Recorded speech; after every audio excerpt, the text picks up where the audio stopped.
Horlicks. काँक्रो पनि रहेछ।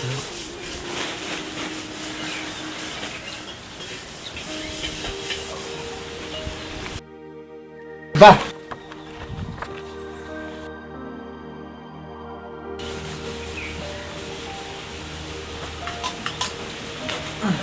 आमा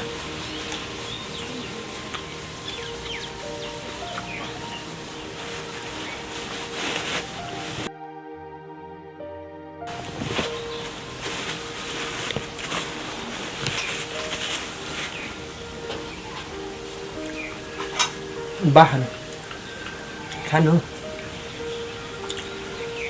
ओइ लन्टु यो सबै नजिक न आमाको अपरेसन गरेर ल्याएछ आमालाई पो बिस्तारै बिस्तारै खुवाउनुपर्छ त हामी त हट्टाकट्टा छँदैछौँ ल राख सबै भित्र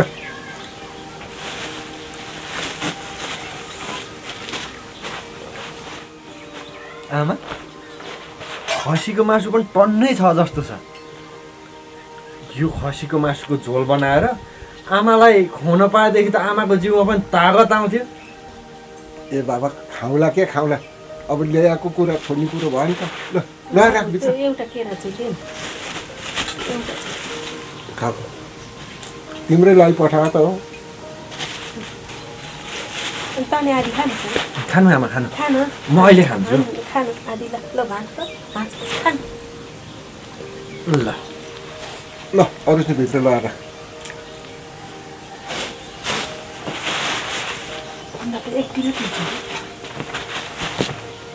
कसले पठाइदियो सबै भुइँमा झरेछ अब पठाउने मान्छे चिनेको छैन खाएको छ हुन्छ यो त हामीलाई त पापकै भारी बोकायो नि।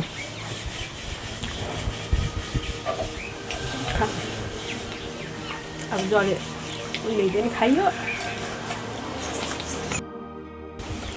तर यो पठाउने मान्छेलाई चाहिँ ठुलो धर्म हुन्छ। जस ठुलछोरीले लिएर आउँछ होला त्यसलाई। खै ल्याएर भेट्न पाए त हुन्थ्यो।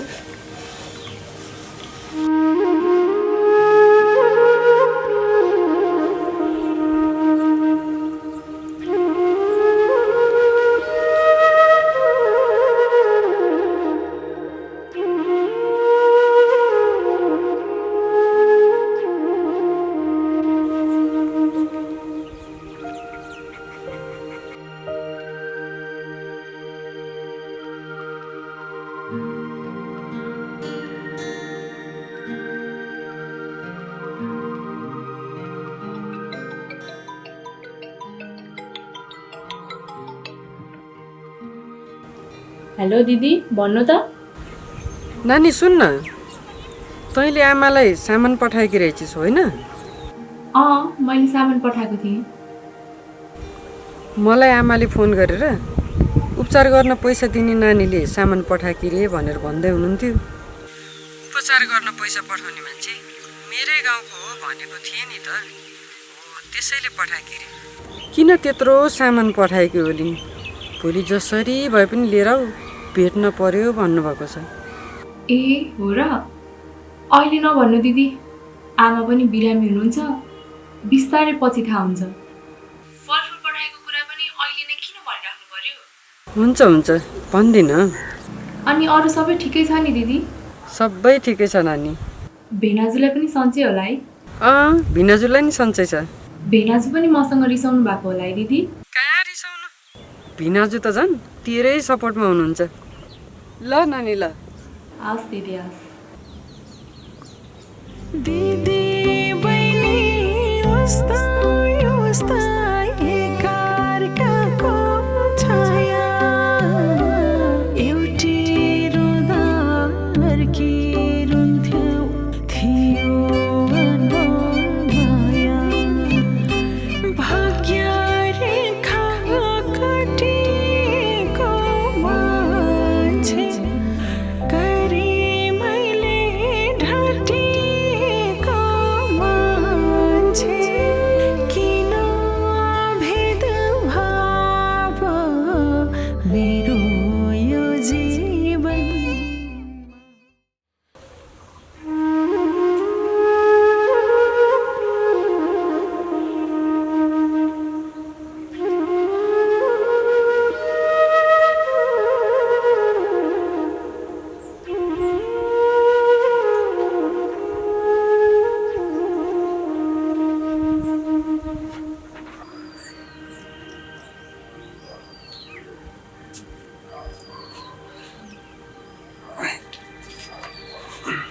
आमा, खसीको तत्तातो झोल छ, यति सट्ट पार्नु त हजुरलाई अलि आनन्द हुन्छ।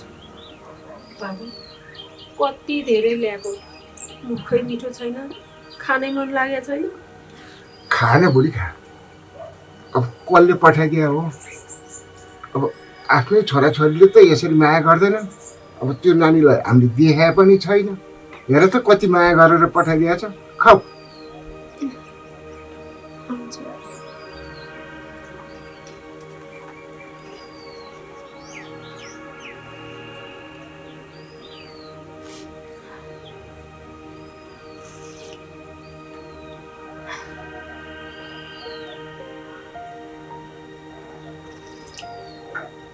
बा, तपाईँले पनि ल्याइदिउँ?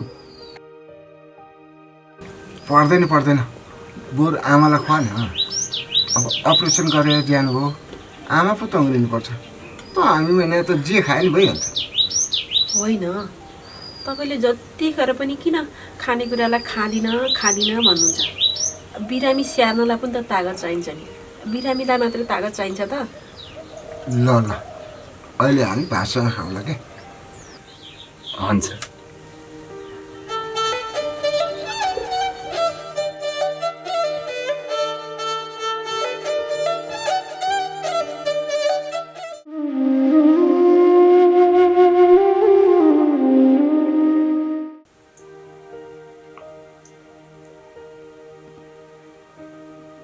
सुन न बुढी, यो अवस्थामा एउटा छोरीले आमाको उपचार गरेर बचाइन्।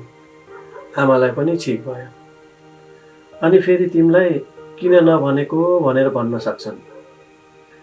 बहिनीले बिहे गरिसकेपछि न कसैलाई देख्नु छ न कसैलाई भेट्नु छ। बिहे भइसकेपछि बा आमालाई भेट्न मन लाग्छ, देख्न मन लाग्छ। छोरी मान्छेलाई माइतीको झन् धेरै याद आउँछ। माइतीसँग कुरा गर्न मन लाग्छ, माइत जान आउन पनि मन लाग्छ। अब जे भयो भयो, भोलि माइतीमा जाऊ अनि सबै कुरा भनेर बहिनीले नै तपाईँको उपचार गरेको हो भनेर भन। अनि बहिनीलाई बोलाऊ, बा आमासँग मिलाएर छोड। आफ्नो सन्तान हो, एक न एक दिन त बोलाउनै पर्छ अनि माफी पनि दिनै पर्छ।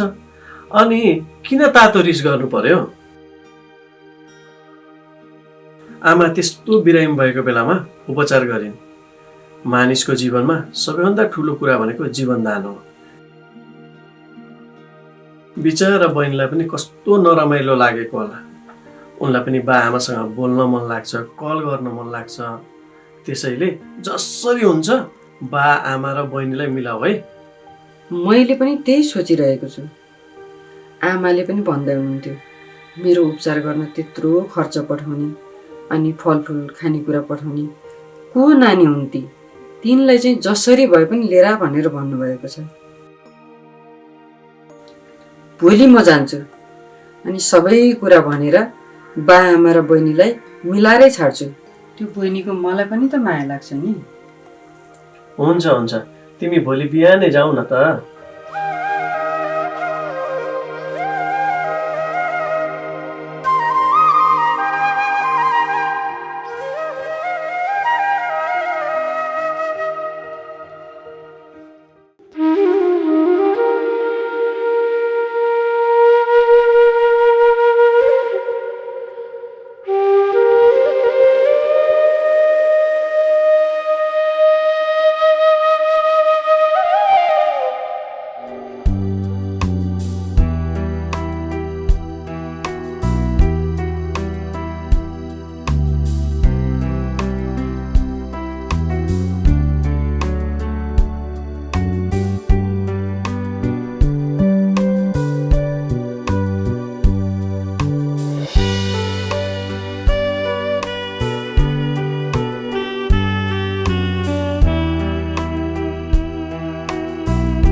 राजकुमार, लिनु पानी पिउनु।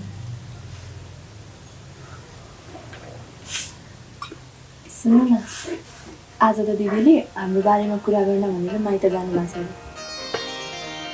हो र? अनि बाआमाले चाहिँ के भन्नुहुन्छ जस्तो लाग्छ तिमीलाई? पहिला जे जस्तो भनेर रिसाउनु भयो पनि अहिले चाहिँ रिसाउनु हुन जस्तो लाग्छ।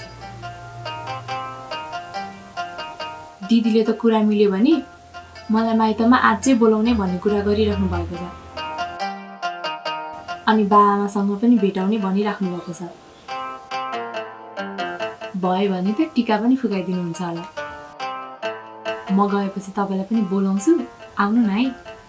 हुन्छ, अब उहाँहरूले नै मलाई बोलाउनु भयो भने त म आइहाल्छु नि। तिम्रो बुवा आमा पनि मेरो बुवा आमा जस्तै त हो नि। अनि आफ्नै बुवा आमालाई भेट्न पनि म आउँदिनँ होला त। ओहो, मैले त कस्तो बुझ्ने श्रीमान पाएँ।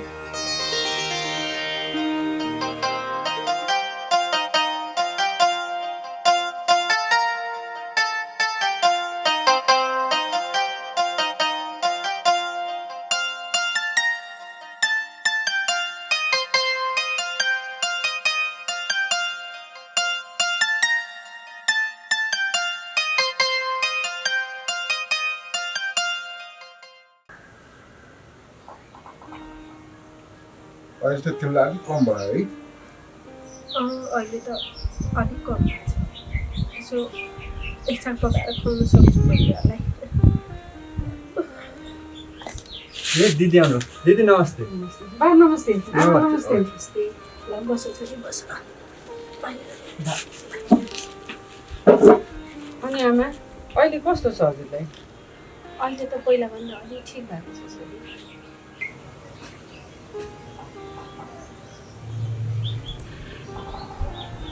छोरी तैँले त हस्पिटलमा पैसा दिने खसीको मासु फलफुल किनेर पठाइदिने नानीलाई लिएर आउँछु भन्थिस् खै त आज लिएर आएँ आज त एक्लै आएकी छस् त आमा मैले हजुरहरूसँग एउटा कुरो झुट बोलिरहेको छु।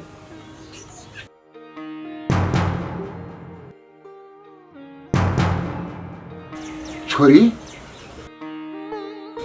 तिमीले के झुट बोलेको थियौ?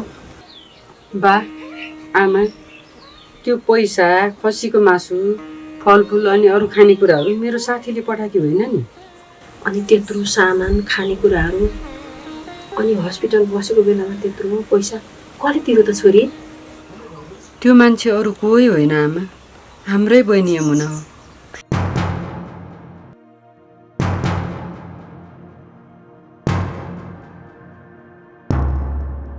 छोरी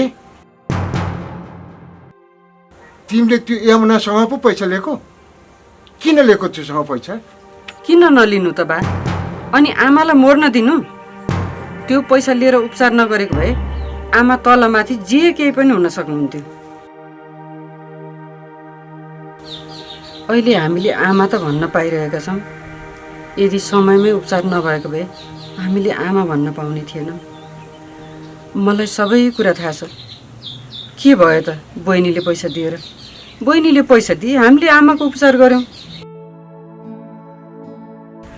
आफ्नो बिरामी भएर अपरेसन गरेकी आमालाई देख्न नपाए पनि तागत आउँछ भनेर फलफुल र खानेकुराहरू पठाएकी थिए। अझ मैले तपाईँहरूलाई अरू कुरा त भनेकै छैन। आमालाई हस्पिटल लगेर अपरेसन गरुन्जेल हाम्री बहिनी यमुना बाहिर बसेर कुरिरहेकी थिए। बहिनीसँग मेरो बेला बेलामा कुरा भइरहन्थ्यो। तपाईँहरू अलिक टाढा भएको बेलामा म बहिनीलाई फोन गरिरहन्थेँ। अनि तपाईँहरूलाई याद छ तपाईँहरूलाई मैले हस्पिटलमा खाजा खान जानु भनेर पठाएको थिएँ नि। तपाईँहरू खाजा खान जानुभएको बेलामा आमा बेहोस अवस्थामा हुनुहुन्थ्यो। त्यति बेला बहिनी आएर कति रोई कति कराए त्यो मलाई मात्रै थाहा छ।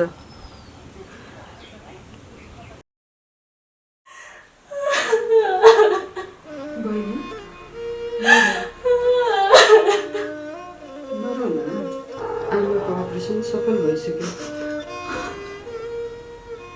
डाक्टर साहबले भन्नुभएको अब आमाको एकछिनमा होस् आउँछ अरे। दिदी आमाको होस् आयो भने त आमासँग बोल्नु पनि हुन्न, उहाँसँग भेट्न पनि पाउँदैन। यस्तै अवस्थामा भए पनि उहाँलाई देख्न पाए भेट्न पाए आमा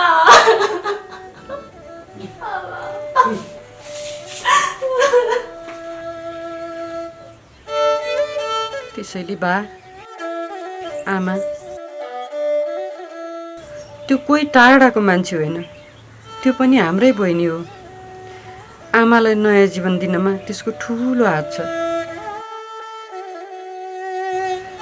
अब सधैँ रिसाएर बसेर पनि त भएन, त्यो पनि हाम्रै सन्तान हो। ए छोरी त्यो यमुनाले पैसा पठाएर पो मेरो उपचार भएको हो आमा, मैले पनि धेरै सोचेँ। अनि हजुरको ज्वाइँले पनि यी सब कुरा धेरै दिनसम्म लुकाएर राख्नुहुन्न, बा आमालाई भनिहाल्नुपर्छ, अनि बा आमाले पनि वास्तविक कुरा बुझ्नुपर्छ भनेर भन्नुभयो। अनि त्यही भएर आज मैले सबै कुरा भने। सत्य कुरा यही हो, किन ल्याएको कसरी ल्याएको भनेर सोधिरहनुहुन्थ्यो नि। मैले पनि कति दिनसम्म झुट बोल्ने। पहिला चाहिँ मैले यो कुरा किन भनिनँ भने आमा बिरामी हुनुहुन्थ्यो। बिरामी भएको मान्छेलाई यी सबै कुरा भन्नुहुन्न भनेर भनिन। अब त आमा पनि अलि ठिक हुनु भइसक्यो। यी सबै कुरा आमाले पनि बुझ्नुपर्छ, बाले पनि बुझ्नुपर्छ। अनि भाइ, तँ त बा आमालाई सम्झाउनु पर्ने मान्छे हो। जे भए पनि दिदी बहिनी हो। आमा बिरामी हुँदा उसको मन कटक्क नखाएर कसको चाहिँ खाओस् त? अनि बा, तपाईँ पनि त बाहिर कता कता पैसा माग्न जानुभएको थियो, कसैले दिएनन्। अनि भाइ पनि गएको थियो, कसैले दिएनन्। यी सब कुरा त तपाईँहरू सबैलाई थाहा छ नि। छोरी अहिले यमुना कहाँ छ त? कता हुनु नि आमा, त्यो त अहिले श्रीमानसँग आफ्नै घरमा छ। अनि त्यसको श्रीमान पनि कति बुझकी, कति भलाद्मी पो रहेछन्। आमा, फेरि हामी भनेको निम्न वर्गीय परिवार हौँ। उनीहरूको अगाडि त हामी धेरै गरिब छौँ। तर उसले आफै खोजेर बिहे गरेर गए पनि धेरै धनी केटा खोजेर गएछ। आमा बिरामी भन्ने सुन्ने बित्तिकै आफै आएर 1 लाख रुपियाँ दिएर गए। अझ आमाको उपचार खर्च कति लाग्छ सबै म आफै गर्छु भन्दै थिए। त्यस्तो मान्छे हामीलाई चाहिन्छ। आमा बिरामी हुँदा गाउँ समाज कसैले पैसा नदिँदाखेरि ऊ आएर हामीलाई दिएर गए। यो गुण त हामीले कहिले बिर्सिनु हुँदैन। अब रिस राग राखेर केही हुँदैन आमा। म जस्तो हजुरहरूको नजरमा यमुना पनि त्यस्तै हो। अझ यमुना त झन् हाम्रो घरको कान्छी छोरी।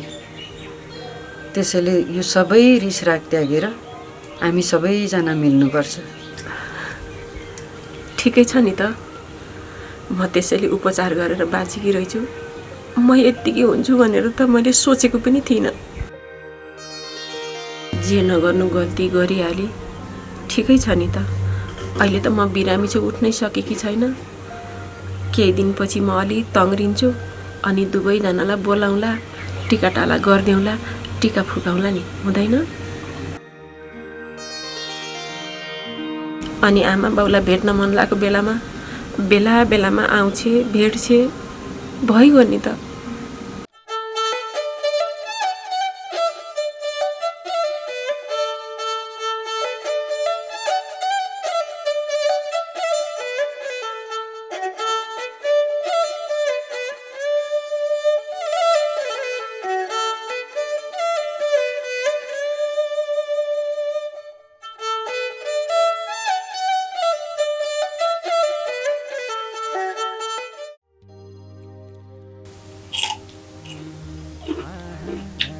सुन्नु न बुढा, उता जमुना दिदीले माइतमा आमा बुवालाई त सबै कुरा भनिदिनु भएछ अरे।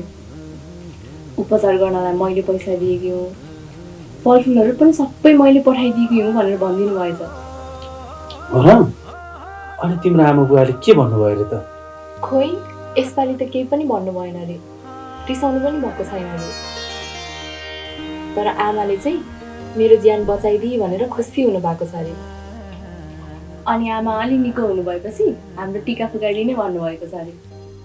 ए हो र? यो त एकदमै खुसीको कुरा हो।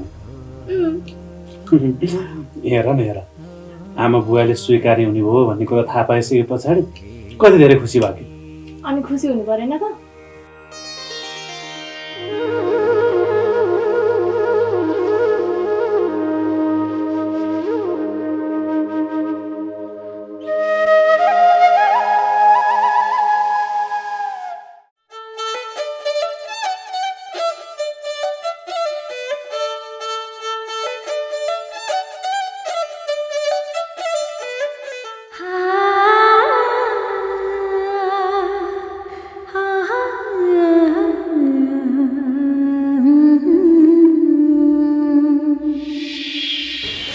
सफल, सुन न, तिमी मलाई बिहे गरेर तिम्रो घर कहिले लिएर जाने? यही कुराले त मेरो मन पोलिरहेको छ नि शिवानी। बहिनी आफूले मन पराएको केटासँग आफ्नो खुसीले भागेर गई। त्यही भएर बामा बहिनीसँग एकदमै धेरै रिसाउनु भएको छ। आमा बिरामी हुँदा बहिनीले खर्च पठाइदिएकी थिइन्। यही कुराले गर्दा बा आमाले टिका फुकाइदिने भन्नुभएको छ। फेरि घरमा पनि नबोलाउने अरे, उतै मन्दिरमै टिका फुकाइदिएर उतैबाट पठाइदिनु हुने अरे। जसरी मेरी बहिनी आफूसँग जात नमिल्ने केटासँग भागेर गइन्, त्यसै गरी हाम्रो पनि जात मिल्दैन शिवानी। मलाई थाहा छ, हामीले बिहे गरेपछि बाआमा मसँग रिसाउनुहुन्छ, बोल्दा पनि बोल्नुहुन्न। हामी त्यो घरमा जान पनि पाउँदैनौँ। खासमा कुरा के हो भने मेरो बहिनी र मेरो समस्या एउटै हो। पछि बहिनीलाई कस्तो व्यवहार गर्नुहुन्छ त्यसपछि हामी पनि सल्लाह गरौँला नि। अब मैले कहिलेसम्म चाहिँ कुर्नुपर्ने हो?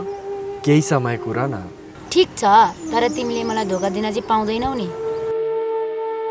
तिम्रो जस्तो सुकै परिस्थिति आए पनि बा आमालाई रोज्न छोडेर तिमीले मलाई रोज्नु पर्छ नि। हेर, त्यस्तो समय आउँदैन। तिमी ढुक्क हौ न। यदि त्यस्तो समय आइहाल्यो भने नि म तिमीलाई नै रोज्छु। नकले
जा